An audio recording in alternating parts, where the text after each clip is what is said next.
మహబూబాబాద్ జిల్లా కాంపల్లో అకాల వర్షం బీభత్సం సృష్టించింది. రాత్రి కురిసిన వర్షానికి ఆరబెట్టిన మిర్చి పంటలు తడిసి ముద్దయ్యాయి. దీంతో ఆరుగాలం శ్రమించి పండించిన పంట నేలపాలైందని రైతులు కన్నీరు మున్నీరుగా వెలిపిస్తున్నారు.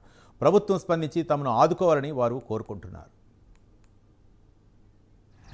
మునాఫా చేంజ్ చేసుకున్నప్పుడు 4 ఎకరం తోట వేసినాం, ఎకరం పొలం వేసుకున్నాం. 85 క్వింటాలు మిర్చి అయింది.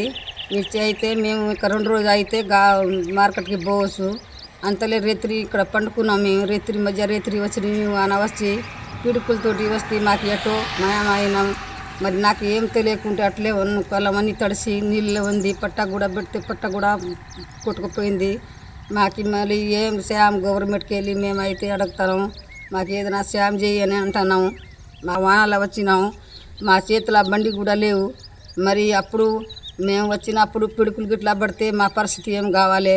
మళ్ళీ మేము వచ్చి ఇక్కడ చూస్తే మేము పట్టా పోయింది అని పోయింది, కలంలో నీళ్ళే ఉంది. అప్పుడు వాళ్ళ మొత్తుకున్న తర్వాత మళ్ళీ అక్కడ ఏం లేకుంటే మళ్ళీ ఇంటికాడ పోదామంటే మాకు